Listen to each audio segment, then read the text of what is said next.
Back to the channel. Hello everyone, welcome back to the channel. आज की video उन सभी लोगों के लिए बहुत बहुत ज़्यादा इम्पोर्टेंट होने वाली है जो 10th से 11th में जा रहे हैं और कॉमर्स लेने का प्लान कर रहे हैं। मैंने अपनी पिछली वीडियो में ऑलरेडी बता दिया है कि कॉमर्स क्यों लेनी चाहिए, कॉमर्स क्या है। बट जब तक आपको क्या पढ़ना है उसका एक्चुअल सिलेबस नहीं पता होगा तब तक आप डिसीजन मेकिंग नहीं कर सकते हो। तो आज की वीडियो में हम जानेंगे कि हमें एक्चुअली पढ़ना क्या है। क्या मैं आपको सिर्फ सिलेबस बताऊंगी? नहीं, मैं आपको हर टॉपिक का थोड़ा थोड़ा ब्रीफ भी कर दूंगी, ब्रीफ में समझा भी दूंगी ताकि आपको आगे डिसीजन मेकिंग में वो हेल्प करे। देखो, सबसे पहले कॉमर्स के 3 मेन सब्जेक्ट्स होते कौन से हैं?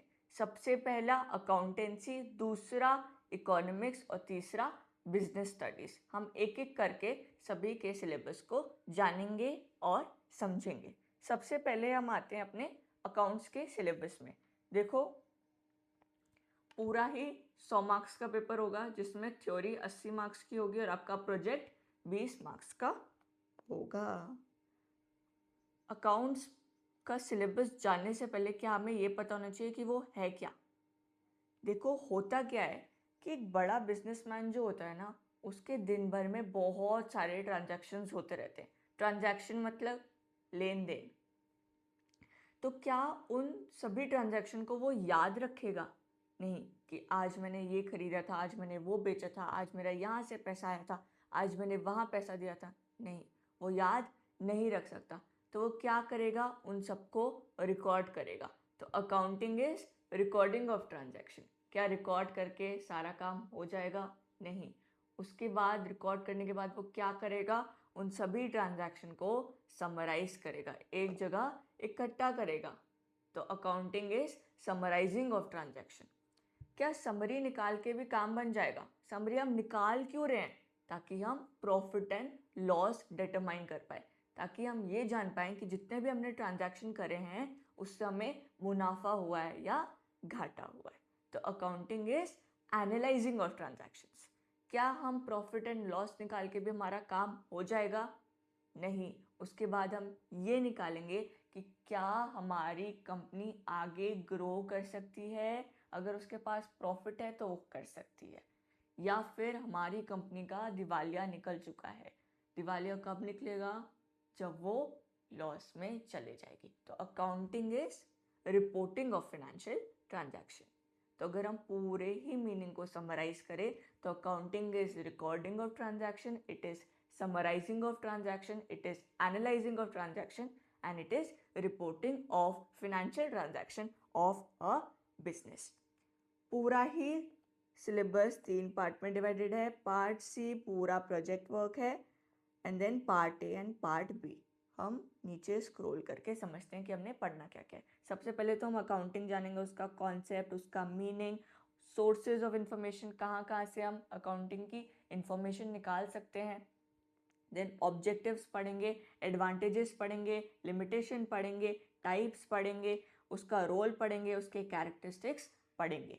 फिर देखो, होता क्या है, जब आप जैसे आपने 10th में साइंस पढ़ी थी तो वहाँ पर आपको कुछ कुछ बेसिक टर्म्स का मतलब पता होना चाहिए ना। जैसे मोमेंटम क्या होता है, फ्रिक्शन क्या होता है, फोर्स क्या होता है। वैसे ही अकाउंट्स में भी आपको कुछ कुछ चीज़ों का मतलब पता होना चाहिए, बेसिक टर्म्स का मतलब पता होना चाहिए, ताकि आगे आप जब बढ़ो, आगे आगे जैसे जैसे आप चैप्टर्स करो, आपके लिए आसानी हो हर चीज़ को समझना। तो इस चैप्टर में हम क्या देखेंगे? सारे ही बेसिक अकाउंटिंग टर्म्स को हम समझेंगे। फिर क्या आता है? फंडामेंटल अकाउंटिंग अजम्पशंस और गैप। गैप, ये वाला गैप नहीं, gap is generally accepted accounting principle. क्या होता है? नहीं समझ आया। देखो, हर जगह जहाँ पर भी मेस होने का संभावना है, जहाँ पर भी चीज़ें खराब होने की संभावना है, वहाँ पर हम रूल्स ले आते हैं। जैसे जब आप गाड़ी चलाते हो, जब आप गाड़ी रोड पे लेके आते हो, तो क्या आप कहीं पे भी गाड़ी को डाल देते हो? कभी भी यू टर्न ले लेते हो? क्या रिवर्स पे चला देते हो? क्या कभी भी कितनी भी स्पीड पे चला देते हो? नहीं, आपको कुछ रूल्स फॉलो करने पड़ते हैं। अब सोचो अगर वो रूल्स ना होते, अगर ट्रैफिक लाइट ना होती तो कोई भी कहीं से भी आता और भिड़ जाता और चीज़ें क्या हो जाती, मैस। तो रूल्स क्यों लेके आए, ताकि चीज़ें स्मूथली वर्क करे। वैसे अकाउंट्स में रूल्स क्यों लेके आए, प्रिंसिपल्स क्यों लेके आए, गाइडलाइंस क्यों लेके आए, ये गैप को क्यों इंट्रोड्यूस करा, ताकि चीज़ें स्मूथली वर्क करें। समझना बहुत इजी है, बस टर्म्स थोड़े कॉम्प्लिकेटेड है, बट उनका मीनिंग बहुत ज़्यादा इजी है। फिर हम सारे कॉन्सेप्ट पढ़ेंगे कि हमने जो ट्रांजैक्शन को रिकॉर्ड करना है वो कैसे रिकॉर्ड करना है, किस बेसिस पे रिकॉर्ड करना है। फिर हम जीएसटी के बारे में पढ़ेंगे। जीएसटी तो आपको पता होगा, जब भी हम कोई चीज़ खरीदते हैं या कोई भी सर्विस लेते हैं थोड़ा पैसा सरकार को भी देना पड़ता है, तो वो हमारा जीएसटी है। फिर हमारा अकाउंटिंग प्रोसेस आता है, ये मोस्टली हमारा प्रैक्टिकल पोर्शन है। इसमें हम बहुत सारी बुक्स बनाना सीखेंगे, जैसे sales book, purchase book, journal, purchase return book, sales return book. अभी नहीं समझ में आएगा, धीरे धीरे सब समझ में आ जाएगा। मैं सिर्फ आपको बता रही हूँ कि हम पढ़ने क्या वाले। फिर उसके बाद हम बैंक रिकन्सिलेशन स्टेटमेंट बनाना सीखेंगे। बैंक रिकन्सिलेशन स्टेटमेंट, रिकन्सिलेशन तो बोला भी नहीं जा रहा है, समझा कैसे जाएगा। देखो मैं आपको बहुत ही आसान वे में एक बार समझा देती हूँ कि होता क्या है। देखो दो टाइप की बुक होती है, एक होता है कैश बुक, एक होता है पासबुक। कैश बुक कौन मेंटेन करता है, बिजनेसमैन। वो अपने सारे ही कैश के ट्रांजैक्शन को कैश बुक में लिख देता है। पासबुक कौन मेंटेन करता है, बैंक। कभी कभी ऐसा होता है कि पासबुक में कोई एंट्री रिकॉर्ड हो जाती है और कैश बुक में वो एंट्री नहीं रिकॉर्ड हो पाती। एग्जाम्पल, जैसे आपने अपने दोस्त को उधार दिया था 1,000 रुपये, उसने क्या करा, सीधे आपके बैंक अकाउंट में डाल दिए, आपको कानों कान खबर नहीं लगी। तो क्या बैंक ने रिकॉर्ड कर लिया होगा, हाँ, क्योंकि उसने डाल दिए, वहां पर एंट्री बन गई होगी। पर क्या आपने रिकॉर्ड करे वो 1,000 रुपये, नहीं। तो पासबुक और कैश बुक में 1,000 रुपये का डिफरेंस आ गया ना। तो इसी डिफरेंस को सॉर्ट आउट करने में, इसी डिफरेंस को सही करने के लिए हम बैंक रिकन्सिलेशन स्टेटमेंट बनाते हैं। क्या समझ में आया? अगर आपको 30% भी समझ में आया ना, आपका मतलब अगर आपको 30% भी आपके दिमाग में गई वो चीज़ें या थोड़ी बहुत भी रिलेटेबल लगी, तो दैट इज़ इनफ। क्योंकि अब ये फर्स्ट ही चीज़, मतलब ये फर्स्ट ही क्लास है, फर्स्ट ही एक्सप्लेनेशन। इतनी जल्दी हर चीज़ नहीं समझ में आती है। फिर आता है हमारा डेप्रिसिएशन। डेप्रिसिएशन क्या होता है, आप कोई फ़ोन 15,000 रुपये का लेके आए, उसको आपने 1 साल मस्त यूज़ करा, फिर 1 साल बाद क्या आप उसे 15,000 का बेच दोगे, नहीं। वो सस्ते में बिकता है, उसकी वैल्यू डिक्रीज हो जाती है। सपोज वो 5,000 में बिका, तो जो 10,000 का डिक्रीज आया वो क्या है, हमारा डेप्रीसिएशन। फिर हम पूरा डेप्रिसिएशन के बारे में डिटेल में समझेंगे, कितने मेथड्स होते हैं, कौन सा मेथड यूज़ करना चाहिए, उसके एडवांटेजेस क्या होते हैं, उसके डिसएडवांटेजेस क्या होते हैं। फिर हम ट्रायल बैलेंस बनाना सीखेंगे। ट्रायल बैलेंस मतलब, कभी कभी क्या होता है, हम सारे ट्रांजैक्शन को रिकॉर्ड कर देते हैं, हमसे कुछ गलती हो सकती है ना, तो उस गलती को कैसे हम फाइंड आउट करेंगे, ट्रायल बैलेंस बना के। जब हमारा ट्रायल बैलेंस पूरा मैच कर जाएगा तो मतलब हमने कोई भी गलती नहीं करी है। फिर इसके बाद एक और चीज़ आती है, रेक्टिफिकेशन ऑफ एरर्स पढ़ेंगे ट्रायल बैलेंस के साथ। रेक्टिफिकेशन ऑफ एरर्स मतलब, कभी आपसे गलती से मिस्टेक हो गई तो उसको आप सही करोगे ना, तो उसको कैसे सही करना है, कितनी टाइप्स की मिस्टेक होती हैं, उन सबको हम रेक्टिफिकेशन ऑफ एरर्स में पढ़ेंगे। पार्ट बी आएगा हमारा फिनेंशियल अकाउंटिंग। इसमें हम फिनेंशियल स्टेटमेंट्स बनाना सीखेंगे। फिनेंशियल स्टेटमेंट्स मतलब ट्रेडिंग अकाउंट बनाना सीखेंगे, प्रॉफिट एंड लॉस अकाउंट बनाना सीखेंगे, बैलेंस शीट बनाना सीखेंगे, और हमारी अकाउंट्स ख़त्म हो जाएगी। बस इतना ही है, हाँ इतना ही है, और बहुत ईजी है, कॉम्प्लिकेटेड कुछ भी नहीं है, डरना नहीं है। अकाउंट्स से बहुत सारे लोग डरते हैं, बट हमें नहीं डरना। फिर आता है हमारा इकोनॉमिक्स का सिलेबस। क्या इकोनॉमिक्स भी 100 मार्क्स की है? जी हाँ, इसमें भी 80 मार्क्स की थ्योरी है, 20 मार्क्स का प्रोजेक्ट है। अब इकोनॉमिक्स में हमें दो चीज़ें पढ़नी पड़ती हैं। इकोनॉमिक्स हमारा दो पार्ट में डिवाइडेड है। सबसे पहला स्टैटिस्टिक्स और दूसरा माइक्रो इकोनॉमिक्स। आपकी दो बुक्स होंगी, जब आप बुक्स लेने जाओगे। मैं बुक्स में भी वीडियो बनाऊंगी कि हमें कौन सी रेफरेंस बुक लेनी चाहिए, कौन सी नहीं लेनी चाहिए। थोड़ा पेशेंस रखिए, धीरे धीरे सब आएगा। इकोनॉमिक्स के सिलेबस में आते हैं, दो पार्ट में डिवाइडेड है, एक है स्टैट्स, दूसरा है माइक्रो इकोनॉमिक्स। स्टैटिस्टिक्स क्या होता है? स्टैटिस्टिक्स मतलब नंबर से सेंस बनाने को स्टैटिस्टिक्स बोलते हैं, अगर बहुत ही आसान भाषा में समझे तो। नंबर से सेंस बनाना मतलब, जैसे मैं एक टीचर हूँ, ठीक है, मुझे 50 बच्चों के नंबर बताए गए और मैंने लिख दिए, क्या वो लिखे हुए नंबर कोई सेंस बना रहे हैं? क्या मुझे उससे मैं कुछ कंक्लूजन निकाल पा रही हूँ? मैंने बस लिख रखे हैं वो नंबर? नहीं।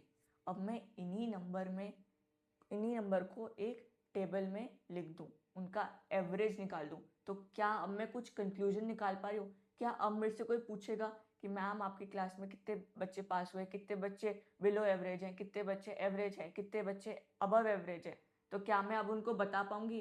क्या अब वो नंबर सेंस बना रहे हैं? तो जब भी नंबर को हमें सेंस बनवाना होता है तो हम स्टैटिस्टिक्स का यूज़ करते हैं। क्या ये टैबुलर फॉर्म में जो लिखा है ये स्टैटिस्टिक्स है? क्या एवरेज निकालना स्टैटिस्टिक्स है? जी हाँ। इसमें हम पढ़ने क्या वाले हैं? सबसे पहले तो हम मीनिंग, इंट्रोडक्शन वगैरह पढ़ेंगे, क्या होता है, कैसे होता है, एडवांटेजेस, डिसएडवांटेजेस, ये सब पढ़ेंगे। फिर हम ये सीखेंगे हम कलेक्ट कैसे करते हैं इन्फॉर्मेशन को। जैसे मैंने अभी सारे बच्चों के मार्क्स कलेक्ट करे थे, तो वो हम उसका प्रोसीजर सीखेंगे। फिर ऑर्गेनाइज कैसे करते हैं, जैसे मैंने एक टैबुलर फॉर्म में उसे ऑर्गेनाइज करा था।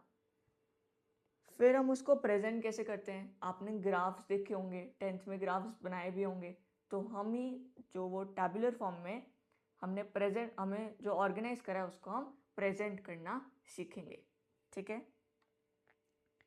फिर हम टूल्स सीखेंगे। टूल्स में क्या आता है? मीन, मीडियन, मोड, जो आप पढ़ के आए होगे।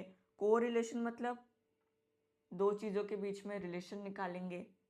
इंडेक्स नंबर मतलब कोई भी चेंज हुआ होगा तो उस चेंज को हम कैसे मेजर करेंगे, वो हम इंडेक्स नंबर में सीखेंगे।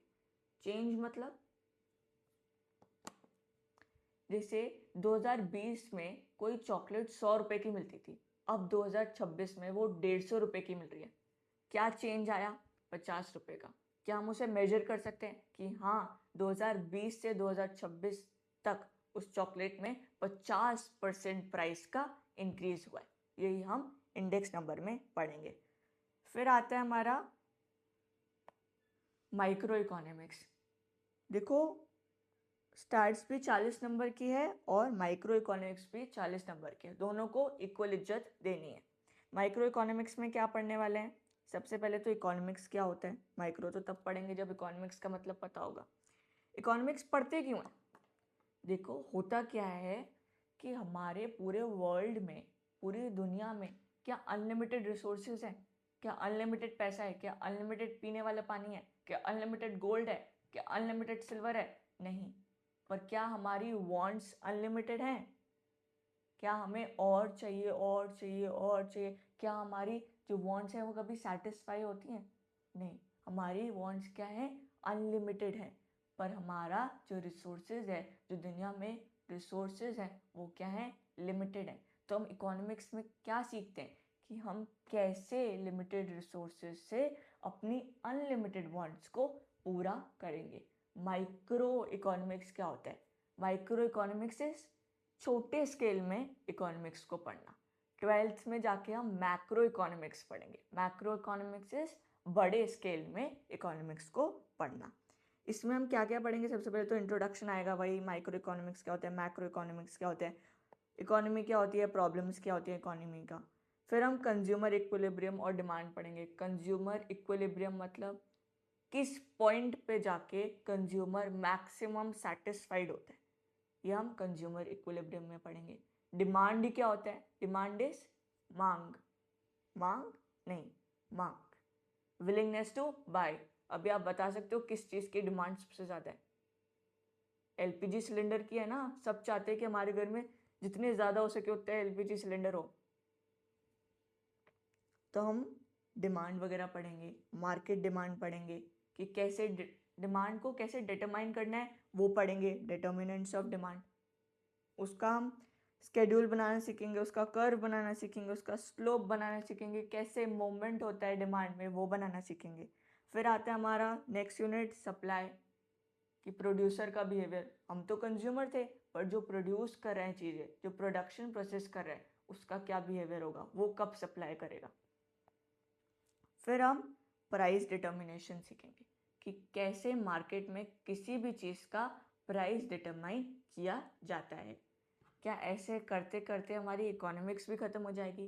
क्या आपको डिफ़िकल्ट लगी? क्या आपको अगर थोड़ा भी समझ में आया तो क्या वो चीज़ रिलेटेबल लगी आपको?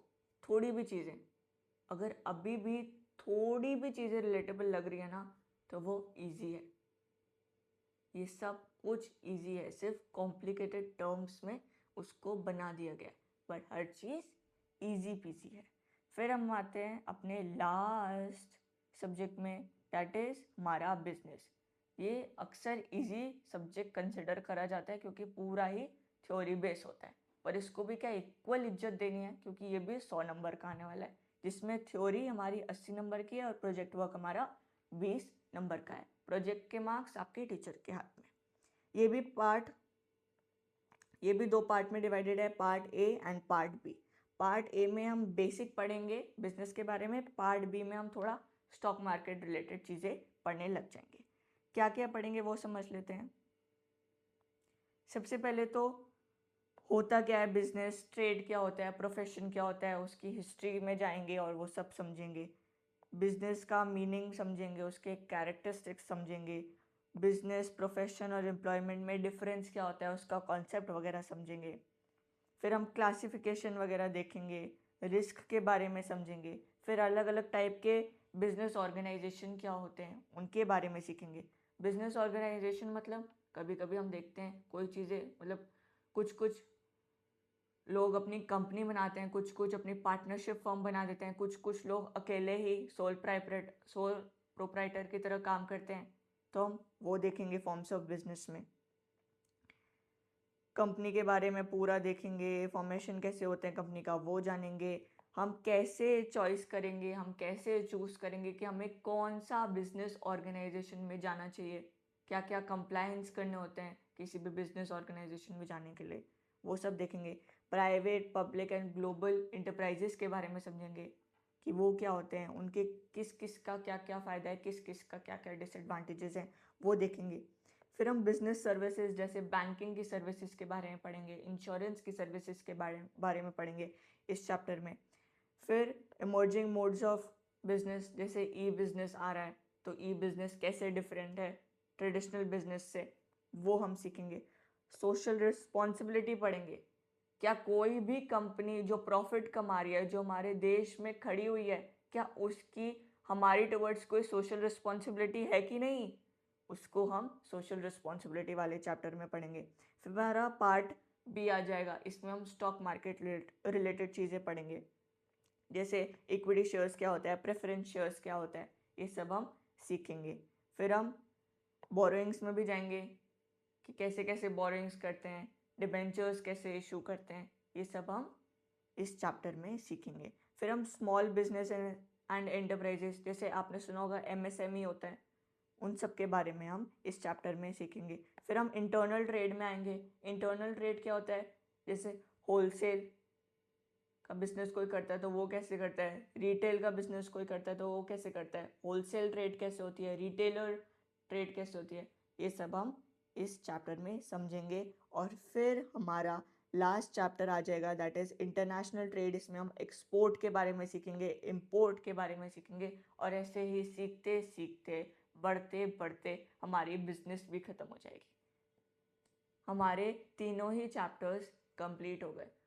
लोग क्या करते हैं, बिजनेस को सबसे ज़्यादा कम भाव देते हैं और लास्ट में रिग्रेट करते हैं क्योंकि थ्योरी इतनी आसानी से याद नहीं होते। तो इसको भी आपको फुल इज्जत देनी है क्योंकि ये भी 100 नंबर का है। अगर ये 50 नंबर का होता तो मैं आपको फिर भी बोलती कि हाँ आप इसको कम भाव दो, बट फुल इज्जत सारे ही सब्जेक्ट्स को देनी है। अब मैं नेक्स्ट वीडियो 12th के, पहले तो 12th का सिलेबस पे लाऊंगी और फिर मैं लाऊंगी कि आपको कौन सी बुक्स यूज़ करनी चाहिए, कौन सी रेफरेंस बुक्स सबसे बेस्ट होती है। मेरे पास सारी हैं तो मैं सभी का आपको प्रोज एंड कॉन्स बताऊंगी कि इसमें ये चीज़ सही है, इसमें ये चीज़ गलत है। तो आगे चैनल में बने रहिए, ठीक है। और अगर आपने अभी भी सब्सक्राइब नहीं करा है तो सब्सक्राइब करिए। अगर आपको वीडियो अच्छी लगी, आपको कुछ भी समझ में आया हो कि हाँ मुझे थोड़ा बहुत तो रिलेटेबल लगा, थोड़ा बहुत चीज़ें तो समझ में आई, तो आप वीडियो को लाइक भी करो, उसमें कमेंट ऐड भी करो कि हमें ये दिक्कतें हैं, तो मैं उस पर भी वीडियो बनाऊंगी। एंड इस वीडियो को जितना हो सके उतना शेयर करो। और टेलीग्राम चैनल अगर आपने नहीं ज्वाइन करा है तो उसको भी आप ज्वाइन कर लो। एंड आई होप आपने लिंक्डइन अकाउंट भी बनाया होगा, उसमें भी आप मुझे फॉलो कर सकते हो। आज के लिए इतना ही। Thank you so much for watching. See you in the next video. Bye and all the best. और बहुत ही रैशनली डिसीजन लेना कि हाँ मुझे करना चाहिए, हाँ मुझे इसमें जाना चाहिए, क्या मुझे कॉमर्स ऑप्ट करनी चाहिए, क्या मुझे साइंस ऑप्ट करनी चाहिए।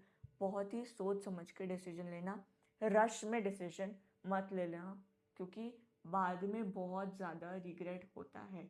मैंने ऐसे भी लोग देखे हैं जो साइंस लेके बीकॉम करते थे। मेरे ही क्लास में ऐसे लोग थे जो साइंस बैकग्राउंड से आते हैं, जिन्हें पीसीएम ली थी, जिसने पीसीबी ली थी, और वो बीकॉम करने बैठ गए। इसलिए उनको तो बाद में रिग्रेट हुआ, आपको बाद में ना रिग्रेट हो, इसलिए फुल टाइम लो, फुल सोचो, सारे प्रोज एंड कॉन्स निकालो, सब चीज़ सोचो और फिर ही आप डिसीजन लो। आई होप आपको ये सब चीज़ें समझ में आई होंगी और आप बहुत ही सोच समझ के डिसीजन लोगे। Thank you so much for watching. See you in the next video. Bye bye.